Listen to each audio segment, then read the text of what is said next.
Good morning students. आज हम class 10th के ज्योग्राफी पार्ट के पहले चैप्टर वाटर रिसोर्स पर डिस्कस करेंगे। वाटर रिसोर्स जो है उसे हिंदी में कहते हैं जल संसाधन। जल से आप सब जानते हैं, और रिसोर्स ऐसी वस्तुएं, रिसोर्स उसे कहते हैं जो वस्तुएं हमारे दैनिक जीवन में काम आती हैं। और रिसोर्सेस जो हैं वो 3 प्रकार के होते हैं। पहला रिसोर्स होता है नेचुरल रिसोर्स, दूसरा होता है मैन मेड, और तीसरा होता है ह्यूमन बीइंग्स। जिसमें पहला जो रिसोर्स है नेचुरल रिसोर्स, वो नेचुरल रिसोर्स में आपका वाटर रिसोर्स आता है। मतलब कि वाटर रिसोर्स जो है वो एक प्राकृतिक संसाधन है हमारे लिए, जो हमें प्रकृति के द्वारा प्रदान किया गया है। अब आगे बात करें तो पूरी पृथ्वी पर जो है टोटल जितना वाटर है, तो पूरी जो पृथ्वी है वो 2 भागों में डिवाइड है। पहला पार्ट है लैंड और दूसरा पार्ट है वाटर। पहला पार्ट जो लैंड है वो पूरी पृथ्वी का 29% है, यानी कि 100% में से 29% लैंड है, और बाकी का जो रिमेनिंग है वो 71% वाटर है। अब ये जो 71% वाटर है, इस 71% वाटर का 97% वाटर ऑसेनिक है, यानी कि खारा है, क्षारीय जल है, जो हमारे काम का नहीं है, समुद्र के रूप में है। और बाकी बचा हुआ 3% वाटर जो है वो अवेलेबल वाटर हमारे लिए है, जिसका हम यूज करते हैं। 97% में से 3% वाटर हमारे उपयोग का है, और इसमें से यानी कि जो 3% वाटर बचा हुआ है, इसमें से ये जो टोटल पानी है 3%, इस 3% के अंदर से हम कितना यूज करते हैं कि भाई उसमें से 30% वाटर तो अंडरग्राउंड है, यानी कि भूमिगत जल के रूप में है, जो कि हम बोरिंग के द्वारा यूज करते हैं, या जमीन के अंदर जो वाटर उपलब्ध है वो अंडरग्राउंड वाटर कहलाता है।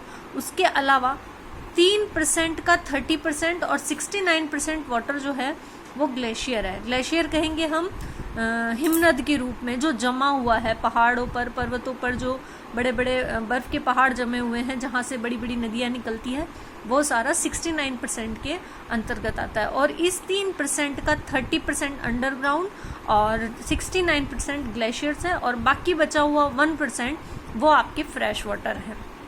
यानी कि टोटल पूरी पृथ्वी के ऊपर पूरी पृथ्वी 2 भागों में बटी हुई है। पहला लैंड, दूसरा वाटर, जिसमें लैंड का पार्ट 29% है और वाटर का पार्ट 71% है। इस 71% का 97% वाटर ऑसेनिक है, और बचा हुआ 3% वाटर, यानी कि 3% जो यूजेबल वाटर है हमारे लिए, उसका 30% वाटर अंडरग्राउंड है, 69% वाटर जो है ग्लेशियर्स के रूप में उपलब्ध है, और केवल बचा हुआ 1% वाटर ही हमारे लिए फ्रेश वाटर है। इसके अलावा ये जो 1% वाटर है वो हमारे सब कामों के अंतर्गत आता है, जैसे कि ड्रिंकिंग हो गया, इरिगेशन हो गया, वेरियस इकोनॉमिक एक्टिविटीज हो गई, जो भी सारी आर्थिक क्रियाएं हैं वो सब केवल इस 1% वाटर के ऊपर ही टिकी हुई है। यानी कि ये जो आपका 1% वाटर है, ये यूजेबल वाटर आपके इंडिया के अंदर इसका जो टोटल अमाउंट हो सकता है मैक्सिमम, वो है आपके 1869 बिलियन क्यूबिक मीटर्स। यानी कि ये जो पूरा 1% वाटर है आपका, ये आपके 1869 बिलियन क्यूबिक मीटर वाटर है, जिसमें से 1123 billion cubic metre is brought into use. इसमें से केवल 1123 बिलियन क्यूबिक मीटर पानी आपके यूज में आता है। ये जो पानी है 1% उसमें से। Out of this water used by Mankind, और इसके अंदर जो व्यक्ति, हम लोग जो हैं वो जनरली पानी का उपयोग करते हैं, वो पानी का उपयोग करते हैं हम 690 बिलियन क्यूबिक मीटर्स, मतलब 690 बिलियन क्यूबिक मीटर हम लोग जो सतही जल है पृथ्वी के ऊपर उसका उपयोग करते हैं। और बाकी बचा हुआ जो 433 बिलियन क्यूबिक मीटर वाटर है वो सारा अंडरग्राउंड है, जो कि इसके अंतर्गत आपके आता है। भारत के अंदर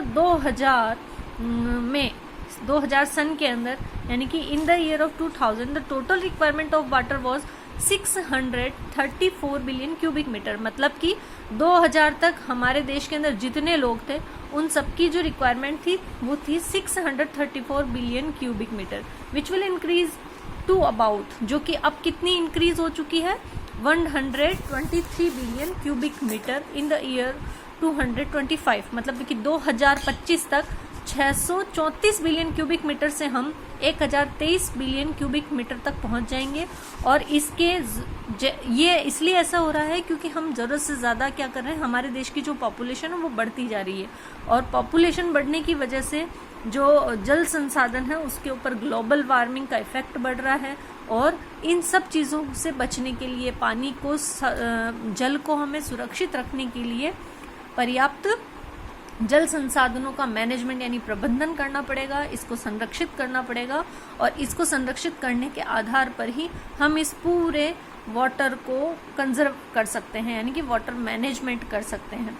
ठीक है, इसके अलावा बचा हुआ आपकी पार्ट अगला टॉपिक, ये आपका जनरल इंट्रोडक्शन था वाटर रिसोर्स का, कि हमारी पृथ्वी के ऊपर कितना प्रतिशत लैंड है, कितना प्रतिशत वाटर है, और उसमें से हमारे कितना प्रतिशत ऑर्सेनिक वाटर है, कितना वाटर अवेलेबल है, और जो अवेलेबल वाटर है उसमें से हम कितना प्रतिशत फ्रेश वाटर यूज़ में लेते हैं, मतलब कि जो हमारे ड्रिंकिंग में, इरिगेशन के अंदर, और हमारे बचे हुए जो इकोनॉमिक एक्टिविटीज़ हैं उनमें ये पानी यूज़ में आता है। ये आपके जनरल इंट्रोडक्शन है वाटर रिसोर्स का। दूसरा टॉपिक आता है आपके वाटर मैनेजमेंट का। वाटर मैनेजमेंट के अंदर आपके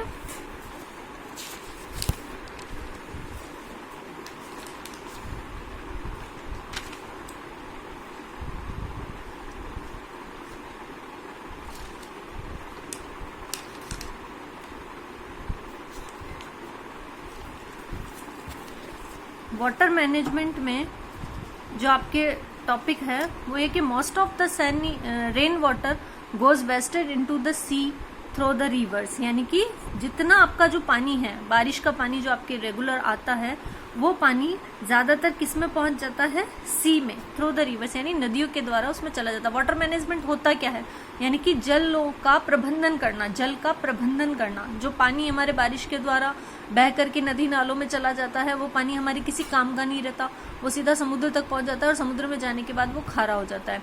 अब उस खारे पानी को हम किस प्रकार से ऐसे यूज में लें, उस नदियों के पानी को समुद्र में जाने से पहले ही हम इस तरह से व्यवस्थित करें, प्रबंधित करें कि वो सारा पानी हमारे आगे काम आ जाए। तो इसी तरह से इसको कहते हैं वाटर मैनेजमेंट। जल को संरक्षित करना, उसका प्रबंधन करना, ये कहलाता है आपके वाटर मैनेजमेंट। तो आपके जो नदियों का जो जल है, जो कि वेस्ट होकर के किस में जा रहा है, बारिश का जो पानी है जो वेस्ट होकर के किस में जा रहा है, समुद्र में जा रहा है। किसके द्वारा, नदियों के द्वारा। तो उसको समुद्र में जाने से पहले ही इस तरह से संरक्षित किया जाए, इस तरह से उसे रोका जाए, उसका उपयोग किया जाए कि वो सारा जल हमारे, जब पानी की कमी हो तो हमारे उपयोग में आ सके। तो ये किस तरह से इन्होंने हमारे देश के अंदर वाटर मैनेजमेंट किया है, ये टॉपिक आपके अगला टॉपिक है, जिसके अंदर बताया after independence various multipurpose water projects were started in the 5 years plan. हमारा देश जब आज़ाद हुआ था तो पंचवर्षीय योजनाओं के माध्यम से अलग अलग सेक्टर्स के अंदर ग्रोथ करने के लिए गवर्नमेंट ने एक पंचवर्षीय योजनाएं चलाई थी, जिसमें किसी एक फील्ड के अंदर 5 साल दिए थे, और उस 5 साल के बेस पर ही उन वस्तुओं में ग्रोथ पाई गई थी। तो 5 साल के अंदर इन्होंने कई प्रकार के मल्टीपर्पज वाटर प्रोजेक्ट, ये होता है बहुउद्देशीय जल परियोजनाएं। इसके बारे में हम आगे रीड करेंगे। ये एक बड़ा टॉपिक है आपके मल्टीपर्पज बहुउद्देशीय परियोजना, यानी कि जल की जो परियोजनाएं होती है, जो नदियों के ऊपर, नदियों के पानी को रोक करके बनाई जाती है, और उन परियोजनाओं के माध्यम से कई सारे कार्य किए जाते हैं, बहुत सारे उद्देश्य पूरे किए जाते हैं।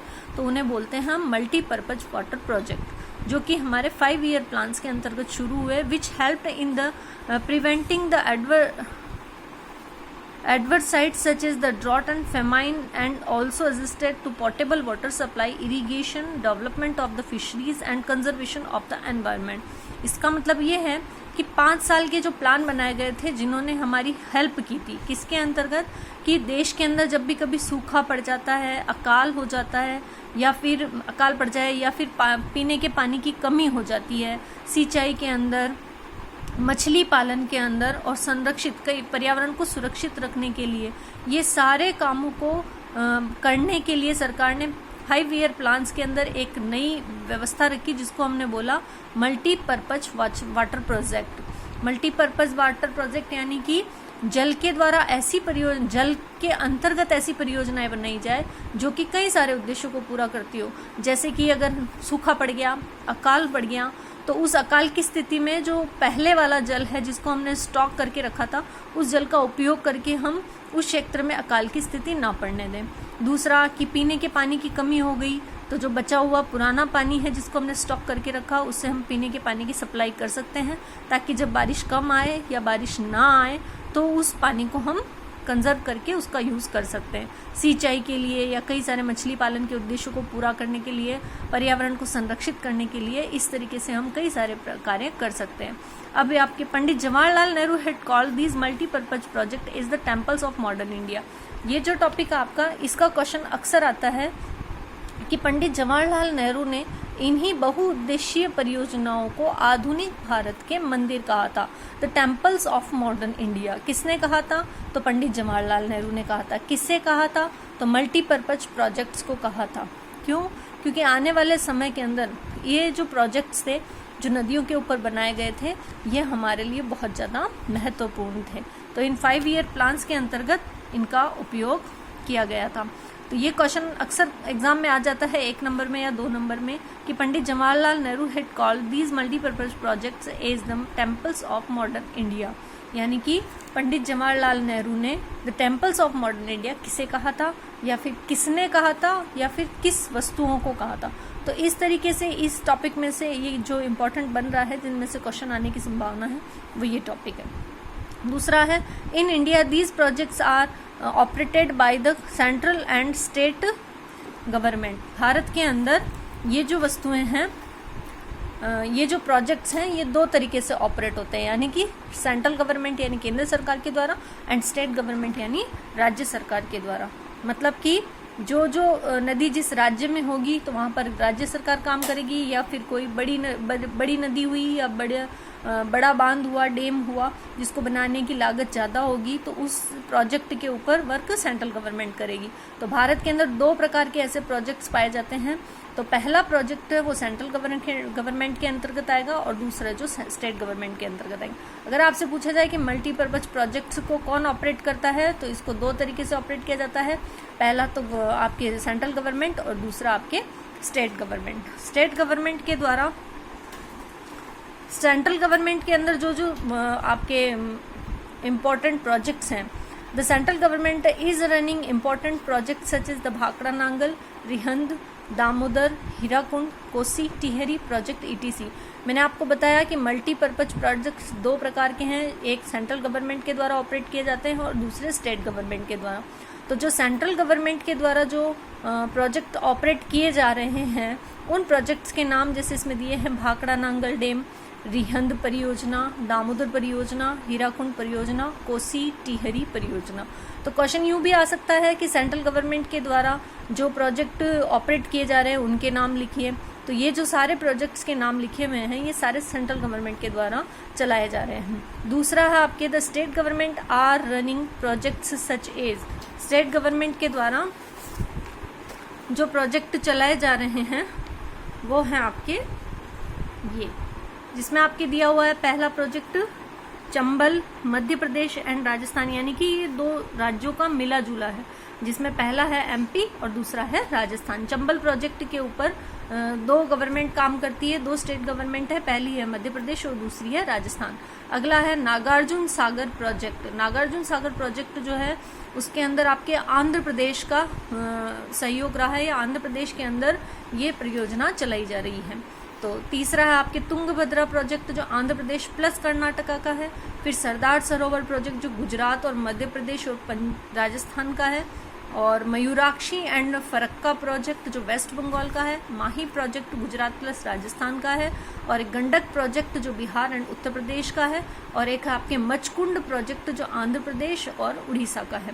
कुल मिला के ये जो प्रोजेक्ट्स के नाम लिखे गए हैं ये सारे इंपॉर्टेंट है। इनमें से मैप के अंदर भी क्वेश्चन बनता है, और अगर मैप में नहीं बना तो डायरेक्ट क्वेश्चन आ सकता है कि चंबल प्रोजेक्ट किन 2 राज्यों की कंबाइंड परियोजना है, जिसमें आपको MP प्लस राजस्थान करना पड़ेगा, या फिर नागार्जुन सागर। तो ये सारा टॉपिक जो है ये मल्टीपर्पज प्रोजेक्ट पे है। वाटर मैनेजमेंट के अंतर्गत आपके ये टॉपिक्स आ रहे हैं कि भाई जल प्रबंधन को, संरक्षित जल का प्रबंधन करने के लिए गवर्नमेंट किस तरह से काम करती है। तो इन्होंने दो प्रकार से काम किया, एक सेंट्रल गवर्नमेंट के बेस पर और दूसरा स्टेट गवर्नमेंट में। सेंट्रल गवर्नमेंट के जो जितने भी प्रोजेक्ट्स हैं उनके नाम इसमें दिए हुए हैं, और ये जो स्टेट गवर्नमेंट के प्रोजेक्ट हैं उनके नाम इसमें दिए हुए हैं। इसके बाद टॉपिक आता है मल्टीपर्पज प्रोजेक्ट। जैसे कि मैंने आपको बताया सेंट्रल गवर्नमेंट और स्टेट गवर्नमेंट दोनों के अलग अलग प्रोजेक्ट्स हैं, तो इसने जो पहला प्रोजेक्ट दिया है वो दिया है मल्टीपर्पज प्रोजेक्ट के अंदर आपके कि सबसे पहले तो मल्टीपर्पज प्रोजेक्ट होते क्या हैं। मल्टीपर्पज प्रोजेक्ट कहते हैं बहुउद्देशीय परियोजना। बहुउद्देशीय परियोजना क्या होती है? तो ऐसी योजना जो सरकार के द्वारा बनाई गई हो और जिससे एक नहीं कई सारे उद्देश्यों की पूर्ति की जा सकती है, वो परियोजना आपके मल्टीपर्पज प्रोजेक्ट कहलाती है, जिसको हम बहुउद्देशीय परियोजना हिंदी में कहते हैं। क्या होता है? A multipurpose project is a large scale hydro project often including dams for water retention, canals for irrigation, water processing and pipelines to supply water to cities and power generation. These often include transportation, improvement and industrial growth. They are also developed to reduce the danger of flooding. मतलब कि बहुउद्देशीय परियोजना जो होती है वो एक बड़े स्तर के ऊपर एक जलीय प्रोजेक्ट होते हैं जो जल के ऊपर बनाए जाते हैं। ऑफन इंक्लूडिंग डैम, जिसके अंतर्गत आपके बड़े बड़े बांध जो बनाए जाते हैं उनको भी इसमें शामिल किया जाता है। फॉर वाटर रिटेंशन, जिसमें जल का संरक्षण किया जाता है, जल को बचाया जाता है, सुरक्षित किया जाता है, उसको रोका जाता है। केनाल्स फॉर इरिगेशन, और इन्हीं डैम्स से फिर कई सारी नहरें निकाली जाती है जिनसे कि सिंचाई की जा सके। Water processing and pipelines to supply water, और कई सारे इसी जल की प्रोसेस को आगे बढ़ाते हुए पाइपलाइंस के द्वारा इस पानी को सिटीज तक पहुंचाया जाता है और इसी से पावर जनरेट किया जाता है, यानी कि ऊर्जा, यानी बिजली जो बनती है वो आपके इसी जल से बनती है। These often include the transportation, और इन सब के साथ में ये जो आपके आवागमन के साधन यानी ट्रांसपोर्टेशन यानी परिवहन को भी इम्प्रूव करता है, और इसके द्वारा इंडस्ट्रियल ग्रोथ जो आपके औद्योगिक वृद्धि है वो भी इसमें बढ़ती जाती है। They are also develop to reduce the dangers of flooding, और जब ज़रूरत से ज़्यादा पानी किसी नदी में आ जाता है बारिश के द्वारा, तो वो पानी एक स्तर तक उस बांध में जमा हो जाता है और इसकी वजह से बाढ़ आने के चांसेस भी कम, बाढ़ आने के चांसेस तो होते हैं लेकिन उससे आपको बचाव किया जा सकता है। बाढ़ से बचने के लिए, उस खतरे से बचने के लिए या उस खतरे को कम करने के लिए भी आपके मल्टीपर्पज प्रोजेक्ट का यूज़ हो सकता है। तो ये आपके मल्टीपर्पज प्रोजेक्ट को डिफाइन किया गया है कि भी मल्टीपर्पज प्रोजेक्ट होते क्या हैं। तो इनसे कई सारे कार्य किए जा सकते हैं जिसके द्वारा हम नदियों के ऊपर डैम बना करके पानी को वहीं रोक करके उस पानी से कई सारी नहरें निकाल सकते हैं, जिससे कि गांव के अंदर या अलग अलग जगहों पर सिंचाई की जा सके। वाटर प्रोसेस को पाइपलाइन के द्वारा अलग अलग जगहों पर सप्लाई कर सकते हैं जहाँ पर पानी की कमी हो, और इसी के द्वारा विद्युत उत्पादन किया जा सकता है, यानी कि पावर जनरेट किया जा सकता है आवागमन के लिए और फिशरीज के लिए, कई सारे औद्योगिक विकास के लिए। इस तरह से इससे कई उद्देश्य पूरे होते हैं, इसीलिए इसे मल्टीपर्पज प्रोजेक्ट कहा जाता है।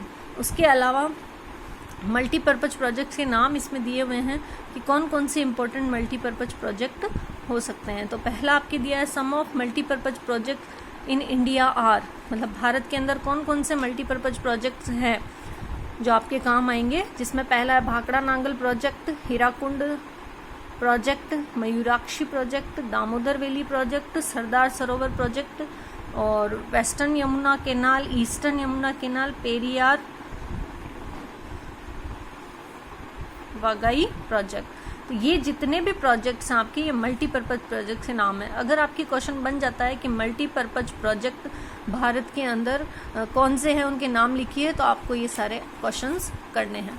इसके अलावा एक बार हम रिवाइज कर लेते हैं, उसके बाद ये जितने भी मल्टीपर्पज प्रोजेक्ट्स हैं, ये सारे मल्टीपर्पज प्रोजेक्ट्स आपको एक एक करके रीड करने हैं कि आपके सिलेबस में कौन कौन से हैं। अब आज हमने 2 टॉपिक रीड किए। पहला वाटर रिसोर्स क्या होता है और ये कितना प्रतिशत हमारे पृथ्वी के ऊपर पाया जाता है, जल कितना है, लैंड कितनी है। उसके अलावा जो बचा हुआ रिमेनिंग पार्ट है उनमें से हम पीने योग्य जल हमारे पास कितना है, तो ये वाटर रिसोर्स। और उसी जल को संरक्षित करने के लिए, बचाने के लिए हमने वाटर मैनेजमेंट पढ़ा। वाटर मैनेजमेंट क्या था तो वाटर मैनेजमेंट के अंदर हमने ये रीड किया।